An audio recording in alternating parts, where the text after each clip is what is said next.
आइए स्टार्ट करते हैं हम लोग श्वसन तंत्र। तो हम लोग अब सीखेंगे श्वसन तंत्र को कैसे बनाते हैं और हमारे शरीर में श्वसन तंत्र कहाँ और कैसे रहता है और उसके अंदर अंदर क्या सब अंग रहता है। आइए समझते हैं। तो हम लोग पढ़ने वाले हैं अभी श्वसन तंत्र के बारे में।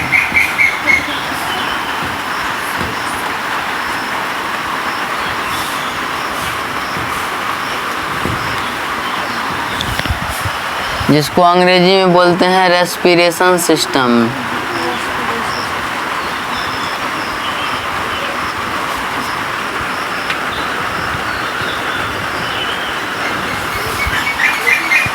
सिस्टम शायद गलत चुकी थी, चल सही है। अच्छा, तो हमारे साथ साथ तुम लोग भी बनाते चलेगा। स्टेप बाय स्टेप हम पूरी संरचना को बनाएंगे सबसे पहले।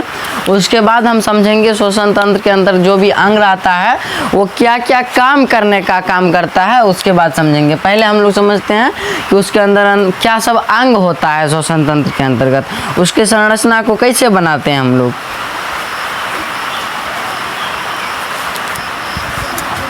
सबसे पहले हम लोग का होगा मुख गुहा। अब मुख गुहा के ऊपर से आता है हम लोग का नसा गुहा। ठीक, ऐसे बना लेगा तुम लोग।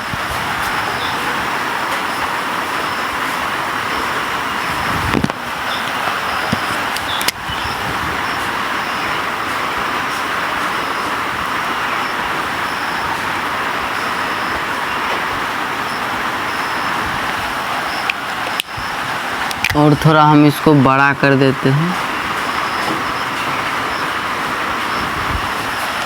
ठीक, इसके जैसे ही ये हो गया नसा गुहा, ये हो गया मुख गुहा। यहाँ पे लगा दो ग्रसनी, यहाँ पे लगा दो कंठ, उसके बाद गाइज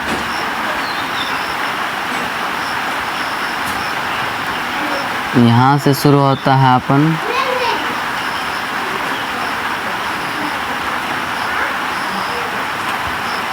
और ई जाता है दो भाग में बट। जब दो भाग में बटेगा तो इसका नाम बदल जाएगा।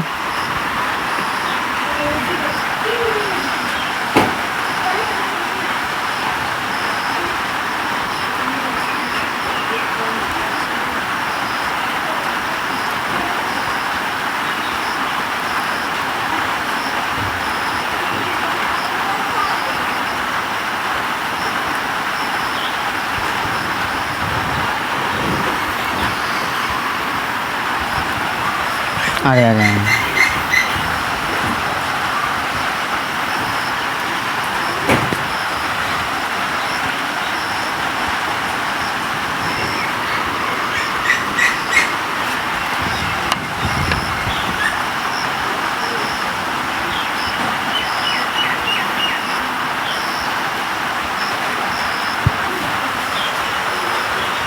कुछ इस प्रकार से हम लोग बनाते हैं और इसके बाद इसमें कई सारी शाखाएं निकलती है इससे।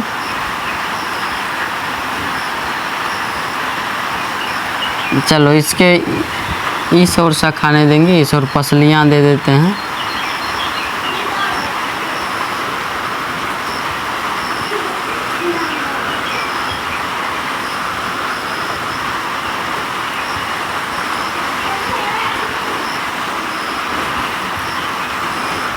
इस प्रकार से हम लोग पसली देंगे।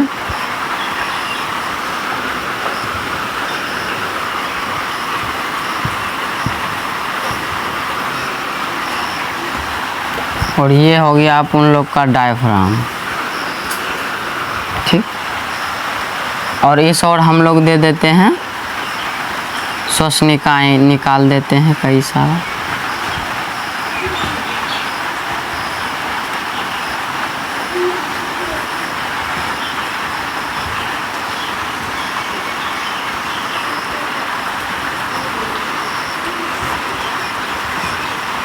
ध्यान से देखो, बना रहा है जी, बनाओ सब।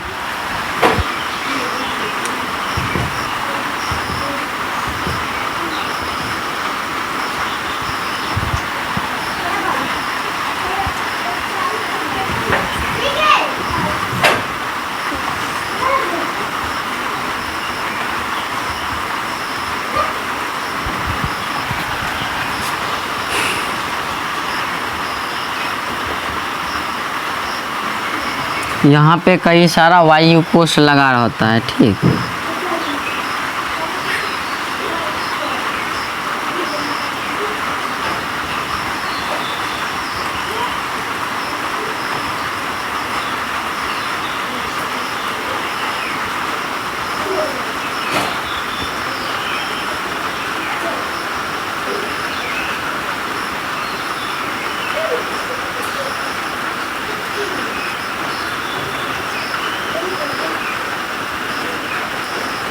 ठीक, इस प्रकार से यहाँ पे पूरा बहुत सारा होता है, बहुत सारा मिलियन में रहता है वायु कोश। हम तो समझाने के लिए इतना बना दिए। जहाँ पे कि ऑक्सीजन जाता है उसके बाद ही शरीर के कई अंग में पहुँचता है। तो ई वाला दोनों और रहता है, लेकिन एक और दिखता नहीं है, एक और हमको सिर्फ पसलियाँ दिखती है, इसीलिए हम पसलियाँ बनाए हैं। ठीक, इस प्रकार से अब इसका नामकरण करते हैं। इतना ही संरचना है इसमें, शुरू से अंत तक देखो नामकरण कैसे करते हैं। सबसे पहले जो हम लोग का है उसका नाम है भैया नासा गुहा, जिसको नाक बोलते हैं हम लोग, नासा गुहा। उसके बाद है हम लोग का मुख गुहा। अब गुहा क्यों बोलते हैं? क्योंकि खाली स्थान होता है ये सब, ठीक है। इसको बोल रहे हैं ग्रसनी, इसको बोल रहे हैं कंठ, जो कि आवाज प्रदान करता है, ठीक। इसको बोलते हैं श्वास नली, जहाँ से ये वाला संरचना शुरू होता है।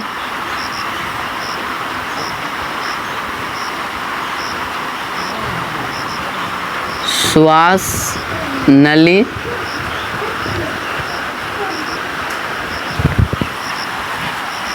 ये दोनों फेफड़ा है, यह है डायफ्राम। चलो पहले एगो में है श्वास नली, दूगो हो जाता है, यही दूगो भाग में बढ़ जाता है, तो इसको श्वसनी बोल देते हैं। क्या बोल देते हैं? श्वसनी। चलो इसको इधर ऐसे करके बनाते हैं।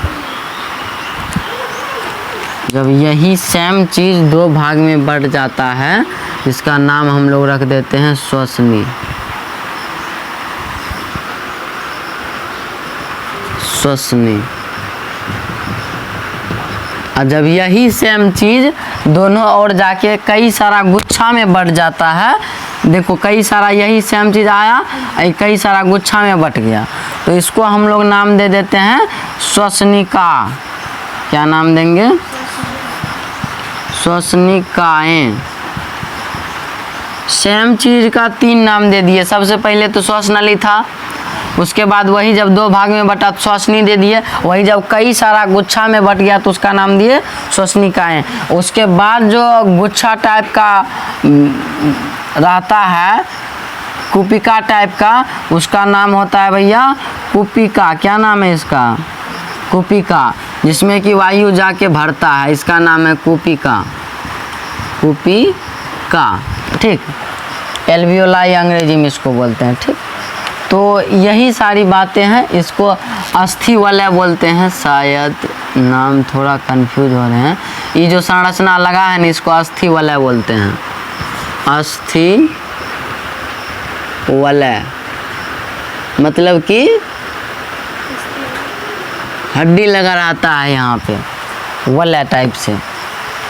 इसको मजबूती प्रदान है। अभी हम समझेंगे, डिटेल में समझेंगे, पहले नामकरण कर लेते हैं।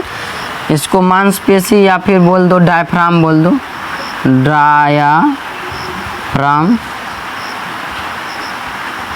डायफ्राम नीचे से ऑक्सीजन को छोड़ने का काम करता है।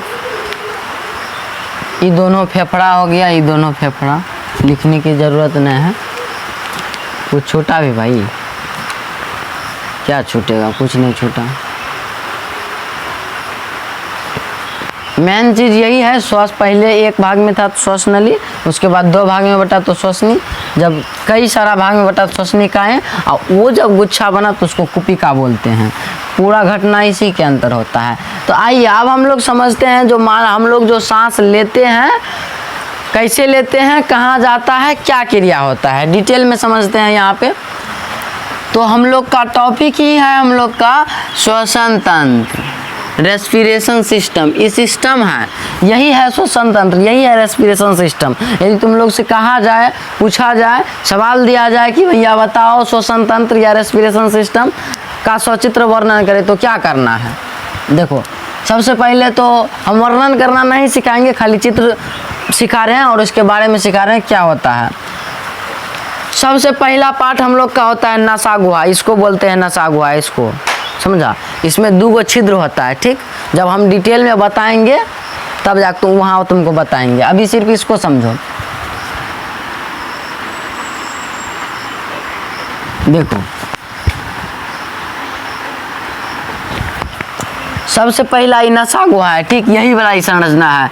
ये आता है इधर से सांस लेकर के, सांस हम लोग लेते हैं, सांस से क्या लेते हैं, जैसे मान लो हम सांस लेने की यदि बात किए, जब सांस लेते हैं तो वायुमंडल से लेते हैं, वायुमंडल से क्या लेते हैं, वायु लेते हैं। वायु के अंतर्गत तो ढेर सारी चीज़ें होती है, इसमें नाइट्रोजन भी है, इसमें ऑक्सीजन भी है, इसमें कार्बन डाइऑक्साइड भी है, ठीक, तीनों चीज़ ले। लेकिन ज़रूरत हमको किस चीज़ का है भैया, सिर्फ ऑक्सीजन का ज़रूरी है, यही वजह है, ठीक। अब हम तुमको बताएंगे कि कितना कितना प्रतिशत रहता है वायुमंडल में और कितना प्रतिशत जाता है, कितना प्रतिशत आता है। लेकिन पहले यहाँ पे समझो कि जाने का रास्ता क्या है और कैसे जाता है, कहाँ जाता है, पहले समझो। सबसे पहले नसा गुहा के द्वारा सांस लिए, सांस लेते हैं फेफड़ा के द्वारा, ये मार्ग है जाने वाला, ये एगो बढ़िया बात है, समझो। तो नसा गुहा इसको बोल रहे हैं हम लोग, इसको, इस छिद्र को, नाक को नसा गुहा बोलते हैं, ठीक, विज्ञान में। तो नसा गुहा के माध्यम से आया, उसके बाद ग्रसनी के पास आएगा, ग्रसनी लगा यहाँ, तो यहाँ ग्रसनी क्या करता है, ये वो बटन है जो कि बताता है कि इधर तो कई सारा आ गया है, मतलब कि नलिका, जैसे ये ग्रास नली है, सॉरी ये श्वास नली है, इसके पीछे वाला नली में जो है पाचन तंत्र वाला ग्रास नली भी है, तो ओकरो में चल जा सकता है। तो हम नहीं जाने के लिए ये सब यही ग्रसनी काम करता है, जो कि बटन टाइप से नहीं रहता है। और उसके नीचे रहता है कंठ, जो कि आवाज, ये वाला कंठ जो कि आवाज़ निकालने का काम करता है। तो ये रास्ता में आता है, तो ये कुछ ज़्यादा विशेष रूप से मदद नहीं करता है, लेकिन रास्ता में मिल जाता है, तो इसको भी हम लोग जान गए, कंठ जो कि आवाज़ निकालने का काम करता है। और ग्रसनी समझ गया, नसा गुहा समझ गया। अब देखो मुख गुहा जिसको बोलते हैं, मुंह से सांस हम लोग ले सकते हैं, लेकिन मुंह से सांस लेने से हानिकारक होता है। क्यों भाई, जब हम लोग नाक से सांस लेते हैं तो वायुमंडल में जितना भी कचरा रहता है वो छक करके जाता है अंदर। क्यों छक करके जाता है, क्योंकि यहाँ पे हमारे नाक में छोटे छोटे बाल लगे हुए हैं उसको छांकने के लिए, लेकिन मुंह में कुछ नहीं है, मुंह में सीधा अंदर चल जाता है जो भी हम लोग सांस लेते हैं। तो सांस लेने चाहिए नाक से ही, कोशिश करो नाक से ही लेने। जहाँ विपरीत परिस्थिति है, नाक से नहीं ले सकता है, तब मुंह से ले सकता है, ठीक ना। तो इस प्रकार से नाक से सांस लेना चाहिए, मुंह से नहीं लेना चाहिए। लेकिन दोनों से लेंगे तो वहीं जाएगा, वही क्रिया होगा अंदर, ठीक। लेकिन एक से हानि होगा, एक से हानि नहीं होगा, ठीक। तो इसको मुख गुहा को समझ गया, नसा गुहा से दोनों एगो मार्ग है सांस अंदर जाने का, ऑक्सीजन अंदर जाने का, वायुमंडल से जो वायु लेते हैं अंदर जाने का। सांस लेते हैं फेफड़ा से, जैसे सांस लेते हैं तो फेफड़ा नीचे चल जाता है, जैसे सांस छोड़ते हैं तो फेफड़ा ऊपर आ जाता है। तुमको लग रहा होगा ये कौन बात हुआ, सांस लेते हैं तो फेफड़ा नीचे जाता है, लेकिन छोड़ते हैं तो ऊपर आता है। फेफड़ा नीचे गया, लग रहा है ऊपर आया, लेकिन फेफड़ा नीचे गया है अभी, और जब छोड़ेंगे तब जाकर फेफड़ा ऊपर आएगा। तो हम लोग यहाँ तक समझ गए थे कि श्वसनली में आएगा सांस, और उसके बाद जाएगा श्वसनी में, उसके बाद जाएगा श्वसनिका में, उसके बाद जाएगा कुपिका में। अब इस भाग को समझते हैं हम लोग, इस पूरा भाग को समझ के, यही सारा पूरा भाग इस ओर भी रहता है, लेकिन इस ओर ऊपर से ये हमारा पसली ढका रहता है और फुफ्फुस रहता है, जिसके वजह से कि हमको ये संरचना दिखता नहीं है सही से, इसीलिए हमको यही दिखता है, पसली ही दिखता है, ठीक ना। तो दोनों ओर रहता है पसली, ऐसा नहीं है कि एक ही और रहता है, दोनों ओर पसली रहता है। लेकिन समझाने के लिए हम एक और ही बना दिए, एक और ही बना दिए, लेकिन दोनों ओर दोनों चीज़ रहता है। यदि हम सोचो कि यदि दोनों ओर दोनों चीज़ बनाए, दोनों ओर पसली बनाए, दोनों ओर श्वसनली बनाए, श्वसनिका बनाए, तो देखो डायग्राम कितना खचरा हो जाएगा और कुछ दिखबे नहीं करेगा बढ़िया से। इसीलिए समझने के लिए बना दिए, लेकिन रहता दोनों ओर है, ठीक। मजबूती प्रदान करने के लिए पसलियाँ हो गया हम लोग का, फुफ्फुस हो गया जो कि इस पे रहता है, और इधर हम लोग समझ गए जो सांस आता है जाता दोनों ओर है, यही वाला सेम संरचना ये और रहता है, ठीक। अब डायग्राम खराब हो इसलिए हम नहीं बनाए, लेकिन बना सकते हैं उस और भी।